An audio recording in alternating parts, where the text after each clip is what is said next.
हरे कृष्णा। गीता अमृत में आप सभी का स्वागत है। तो हम आ गए हैं भगवत गीता अध्याय 3 श्लोक क्रमांक 3। तो यहाँ से भगवान कृष्ण अर्जुन के सवालों का जवाब देना शुरू करते हैं।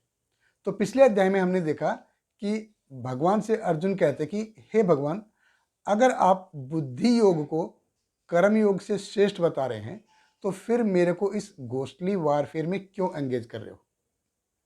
और फिर आपने बुद्धि योग और कर्म योग को बराबर भी बताया। तो कृपया करके मेरे को लिए वो बताएं जो मेरे लिए अल्टीमेट गुड है, जो मेरे लिए श्रेयस्कर है। और भगवान कृष्ण उन सवालों का जवाब देना शुरू करते हैं। तो भगवत गीता अध्याय 3 श्लोक क्रमांक 3। श्री भगवान उवाच लोके अस्मिन् द्विविधा निष्ठा पुरा प्रोक्ता मया अनघ ज्ञान योगेन सांख्यानाम कर्म योगेन योगिनाम।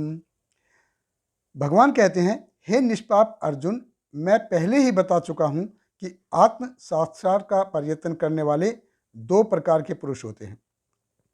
कुछ इसे ज्ञान योग द्वारा समझने का प्रयत्न करते हैं तो कुछ भक्तिमय सेवा के द्वारा।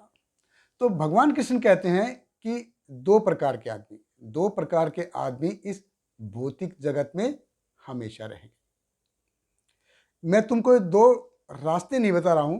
भगवान कृष्ण कहते हैं कि ये 2 प्रकार के व्यक्ति हैं जो इन दोनों में से कोई भी रास्ता अपनाते हैं। अपने बुद्धि, अपने ज्ञान, अपनी श्रद्धा और अपने फेथ के हिसाब से ये इन दोनों में से कोई एक रास्ता अपनाते हैं। तो कुछ लोग होते हैं जो सब कुछ छोड़ने के लिए तैयार नहीं होते। वो बुद्धि योग में अपने आप को स्थिर नहीं करना चाहते। वो क्या है कि कर्म करेंगे, कर्म के विश्वास करेंगे, कर्म करके अपने आप को प्यूरिफाई करेंगे। तो भगवान कृष्ण कहते हैं कि या तो सारे के सारे मेरे लिए कर्म करो, या फिर कर्म के जो रिजल्ट होते हैं उनको मेरे को दे दो। तो जो लोग कर्म पे विश्वास करते हैं वो अपनी बुद्धि और ज्ञान से फिर ये जानने का प्रयत्न करते हैं कि भगवान कौन है, आत्मा कौन है, मैं कौन हूँ, मैं यहाँ क्यों हूँ, मैं इस भौतिक जगत में सुख और दुख के चक्कर में क्यों पड़ा हूँ। तो क्या है कि कर्मयोग करके अपने आप को प्यूरिफाई करते हैं। उनकी इच्छा अपने प्यूरिफाई कर लेते हैं आपको। तो और वो मतलब फिलोसॉफिकली ये जानने का, ट्रुथ को जानने का प्रयास करते हैं।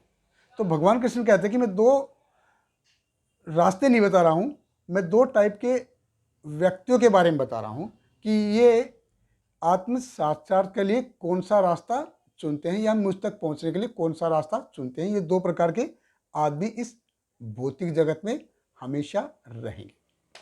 तो भगवान कृष्ण यहाँ पे बोलते हैं निष्ठा। निष्ठा मतलब फेथ। एक तो फेथ होते हैं और हम देखते हैं कि निष्ठा का मतलब एक होता है स्टडीनेस, यानी कि स्थिरता। निष्ठा जब हम कर्म करेंगे, जब हम कर्म करेंगे तो कर्म के फल को अगर हम जो रिजल्ट है उनको भगवान को अर्पित कर देंगे तो हम निष्ठावान हो जाते हैं। और दूसरा है कि इस ज्ञान से क्या है कि जिन्होंने अपनी भौतिक कार्यकलाप भौतिक रूप से और मानसिक रूप से दोनों से उन्होंने अपने भौतिक एक्टिविटी सीज कर दी है, यानी कि अपने भौतिक कार्यकलाप भौतिक रूप से भी और मानसिक रूप से भी उन्होंने सीज कर दी है। तो ये सब कैसे होगा? जब ये निष्ठा से हम करेंगे, निष्ठा से हम भगवान में स्थिर होंगे। और भगवान कहते हैं कि ये देखो 2 टाइप के व्यक्ति के बारे में बता रहा हूँ, 2 अलग अलग रास्ते नहीं है। और मैं तुमको बता क्यों रहा हूँ ये? क्योंकि तुम अनग हो, मया अनग, निष्पाप हो। जब हम निष्पाप कर्म योग करके या उसके निष्पाप हो जाते हैं तभी हम इस कॉन्सेप्ट को समझ सकते हैं। बहुत बहुत धन्यवाद। हरे कृष्णा। हरे कृष्णा कृष्ण कृष्ण हरे हरे, हरे राम राम राम हरे हरे